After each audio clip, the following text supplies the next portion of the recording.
we're on our way. All our bags are packed. Almost feels like we're going for a staycation. Anyway, we're on time. Supposed to get admitted by 11. The operation's later in the day. Jam keeps. But yes, feeling good, excited, not nervous yet. Maybe I don't know what's coming my way, but it's fine till now. Keep you all posted once we reach. Once we reached the hospital, we headed over to the registration desk. We did all the formalities related to admission. Then we thought of taking a few pictures. Look at Kosavir. Look who looks more nervous about the whole operation. So you finally reached the room, done with admission, formalities and everything. Okay, Kosa's just sitting there. This is where I'm going to be lying a lot of the time, I guess. It's yet to sink in. I'm supposed to be a little more scared than this, I think. I'm not sure. Our sanitizers are out. First thing. So the dietitian was just here. She wanted to check in on my preferences, on my diet. I just got to know that I have to continue with my diabetes diet for a while now. I was asked to change into this gown.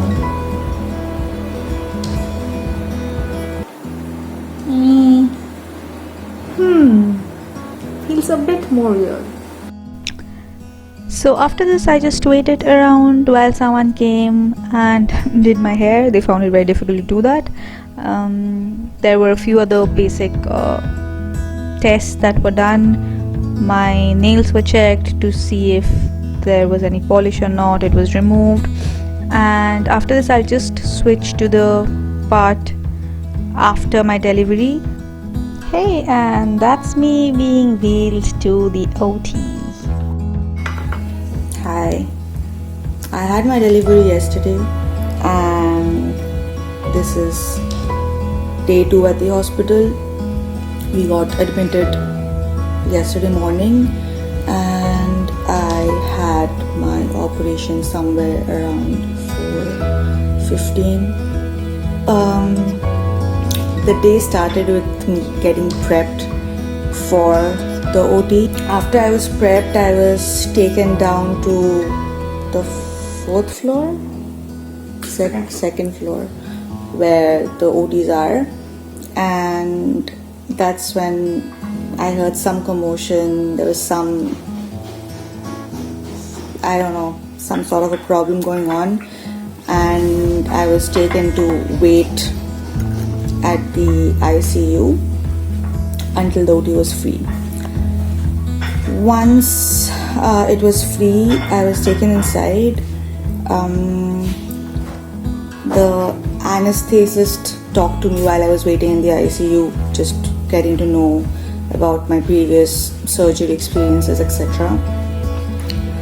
And once I reached there, I think the first thing that was done to me was the spinal anesthesia. So I got a spinal anesthesia done. So I was pretty much conscious through the whole of it. But my lower half was anesthetized. I had tried to not look up a lot about the entire C-sec procedure because towards the end of it all, I kind of knew that that's what I would be going for, or I would have to go for, and I kind of did not want to have too much details on my hands and just wanted to experience it myself because I didn't want to get freaked out, honestly. But one thing I knew from everyone was that this spinal anesthesia injection was going to hurt like crazy, and I was prepared for, bringing the house down by shrieking, and I was so prepared for it to be just absolutely horrible. So in my mind, I had hyped it up to a level where I almost died probably taking the injection. But honestly, I was asked to bend forward and sit, and the process happened pretty quickly. It hurt, of course it hurt, but it was not anywhere compared to what I thought it would be. I don't know how much more painful it can get, honestly. Maybe that was pretty painful, but yeah, hyping things up makes things better a lot of times. So that was done, and I kept asking the anesthetist, is that it? Was that the prep injection? Is the bigger one coming after this, or is that it? So he was like, no, that's it. However much hurt you had to get, it's done, and we are just gonna put some medicine on it and everything. So yeah, first was that, and then just my vitals were checked, I guess, and the screen was formed in front of me, whereby the lower half was some piece of body and meat that was being worked upon, and the chest up was the human part. So yeah, I think the catheter was placed first after the anesthesia was done, and after that I was prepped in whatever way that they prep you for an operation. I was freaking out, thinking, obviously, like everyone would, I guess, what if the anesthesia hasn't kicked in yet and they start and I die? But they do this every day, they know what they're doing. So yeah, it was all fine. I felt touch, I felt pressure and maybe sensation, but no pain. Like things were being pulled and tugged at. But I was just trying to think of something else altogether. I was sort of trying to zone out into another space, thinking about something else.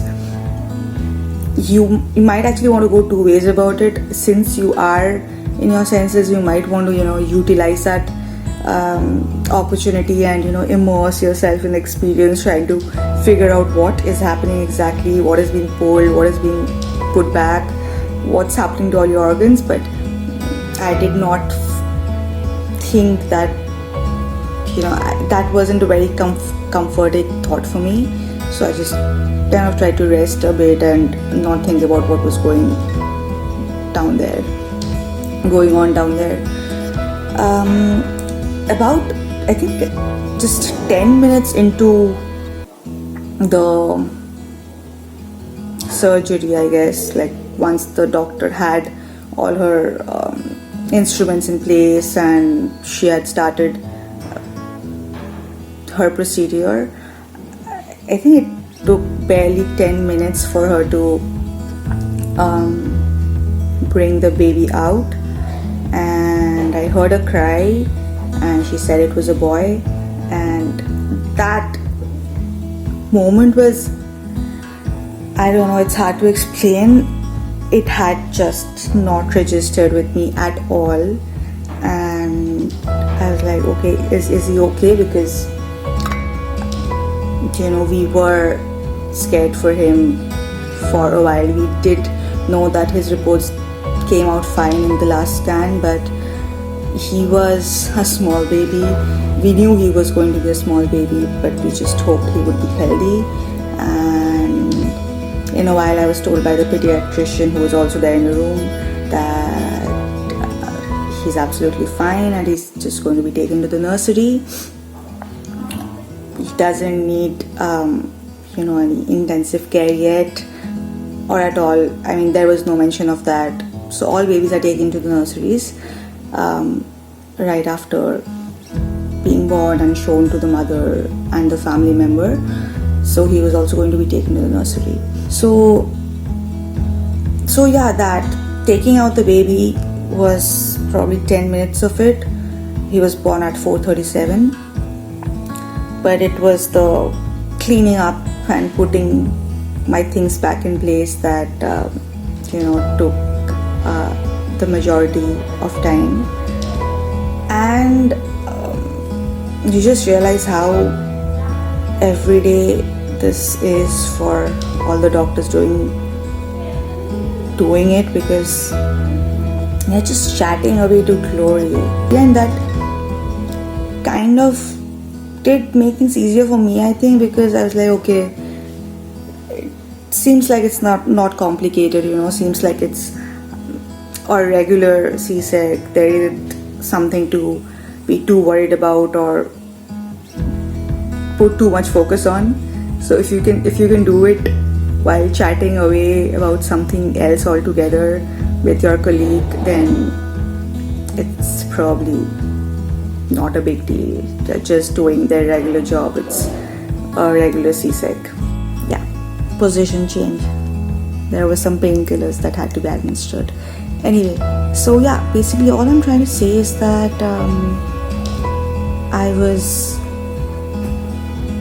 kind of not hoping for, but expecting the whole thing, all the lights, all the chatter, all the needles, everything to be one extremely traumatic experience. But honestly, it went very smoothly. Once it was done, I was taken for a half an hour, 45-minute observation where my vitals were being monitored, and that was that. They all came out to be fine as well. One thing, you shiver like a mad person once you have an anesthesia, or probably when it wears off. So I was very, very cold while waiting in the ICU while the observations were being done. So yes, that took a while. It took longer than I thought it would. And while I was waiting there, by the way, I had not seen Kostov prior to that. I had not met him, and I was honestly, in my mind, I was pretty chill. I was pretty composed. I was like, okay, it's a boy, he's in the nursery now, and he'll be cleaned up properly and everything, and we'll have a longer session with him soon. I was pretty calm, honestly. And then came Kostov, and he held my bed and broke down. That's the first thing he did. He just started howling, basically. And yeah, that is also the moment that, it kind of started sinking in a bit for me, like the implication and the craziness in what we had actually done. And yeah, it was quite, I don't know what it was, but it was definitely a moment. And then all our parents, both our parents, were waiting for such a long time downstairs. They've been so sweet. They're not allowed to come inside the hospital at all. They had been waiting in the cafeteria outside for hours patiently, just to be there, and just to be there when it happened. And after Kostov met me, he went down and told them about it all. That I hear that was another tear fest as well, of course.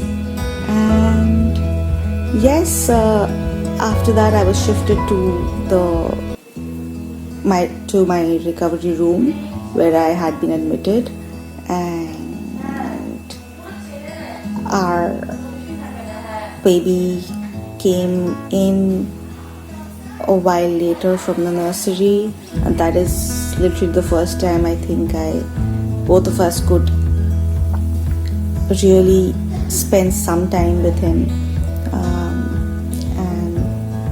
really know what he looked like, because before that it was just like a glimpse and he was covered in things that we didn't even know what we were looking at, honestly.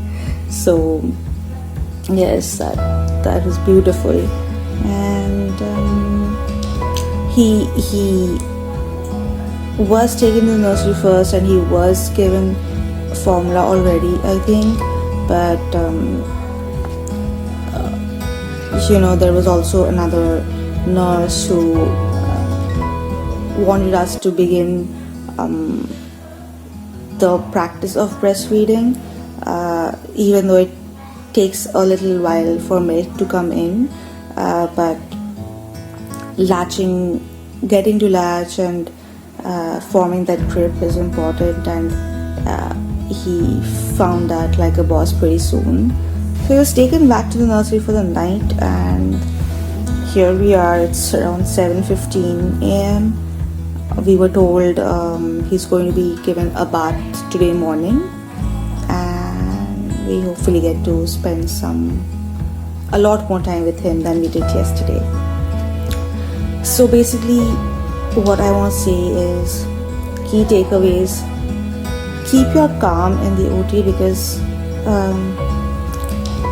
apart from things that are outside your control that can go wrong, I think just keeping calm and holding your nerves and not overthinking it makes a lot of difference. Because if I had constantly been thinking, oh god, here comes the injection that's supposed to be almost lethal, I would have probably fidgeted and moved around and interrupted the process. But I did not. I sat the way the anesthetist asked me to sit. I cooperated, and I think it honestly made things a lot easier. Just cooperate, I think. Just keep your nerves and cooperate, and things should hopefully be fine and not supremely scary. Be ready for incessant bouts of unhinged shivering and trembling once the anesthesia wears off or whatever causes it. That's gonna happen. Keep a sipper. I'm just gonna say everything that I can remember now. Keep a water sipper in your room so that you can just sip from that in any position that you're lying in, because changing the position of your bed every time to the most appropriate level can be a little irritating, and you're supposed to have as much water as you can. It helps with the whole procedure, the healing basically. So yeah, just keep a sipper ready. So another thing that I forgot to mention was the fact that if you haven't thought of going for a stem cell preservation, please do so. I had of course heard about it, but I didn't give it a lot of thought because in my head it was not very accessible, or it was supremely expensive, or it was just not being done very regularly. Hi, it's day 3 today. It's 7:20 a.m. So we have for today we have a counseling session scheduled with a pediatrician in the evening, and throughout the day Sakosa has gone to the nursery to sign some consent forms for a few tests that he's going to have today. So that's going to check his jaundice, his thyroid. There's going to be an audiometry test, and there's going to be a few other tests that's going to happen. Yes, that's overall the plan for the day. My catheter came off yesterday, and I've been pain started to kind of kick in yesterday as well, but I have thankfully been able to walk around a bit, so I think I'll be doing fine. If everything goes well today, the test reports come out fine and I walk around fine as well, then we'll probably be discharged tomorrow. That's one day before we were planning, but if it's fine, we'll go. We would also want to go home and meet everyone. No one has seen the baby yet except for on video calls, so yeah, that would be nice.